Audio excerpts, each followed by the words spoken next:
All right, let's talk a little bit about what's going on here. The Boca Inlet camera this morning looking fantastic. Lots of blue skies there, a few puffy clouds, and some folks hanging out on the jetty there enjoying a very nice morning before it gets too hot, although it's already heating up pretty fast. Here's a look at Live Viper 5 Max, South Florida's most powerful radar. No rain in our area right now. Got a couple of showers just south of the Space Coast there up by Melbourne, and here's why we don't see much in the way of rainfall right now. In the beige right here, this is all dry air that's mixing into the atmosphere here in South Florida. Now, granted, there is still some moisture around, which is why it's so humid, and there have been some slight chances for rain. There's enough moisture around for that. But there's not enough moisture to really get our rain chances up above 20 to 30%, and that's the way it's going to stay for the next few days. Temperatures right now are in the mid to upper 80s along the Treasure Coast. We're in the low 80s along the coast in Palm Beach County. We're in the mid 80s inland.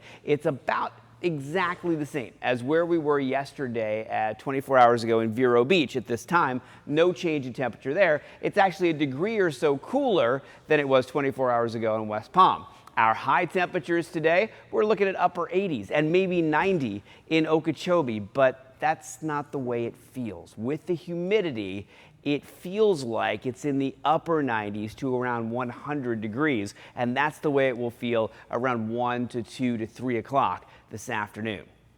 Pretty sticky for late October. But we do have some relief possibly on the way as we get into the weekend. High pressure is hanging out just offshore. That's going to keep us hot and humid for today, tomorrow, and even on Halloween and into Friday. But as we get into Saturday, this front begins to work its way down towards South Florida. It starts in North Florida on Friday, but by 4 a.m. Saturday morning, it starts to push its way down through Central Florida, and then it eases its way into our area late Saturday, early Sunday. And this is not a massive cool down. We're not expecting temperatures to take a dive down into the 50s or something like that, but we are going to see a little bit more relief. So we'll be in the upper 80s for today, tomorrow, and even on Halloween with a 20% chance for rain. As the front approaches, rain chances go up to 30% on Friday and Saturday. But look, as the front passes through, our temperatures drop back down to the mid 80s for highs and then low 80s, with some models showing some upper 70s for highs, maybe inland, as we get into Sunday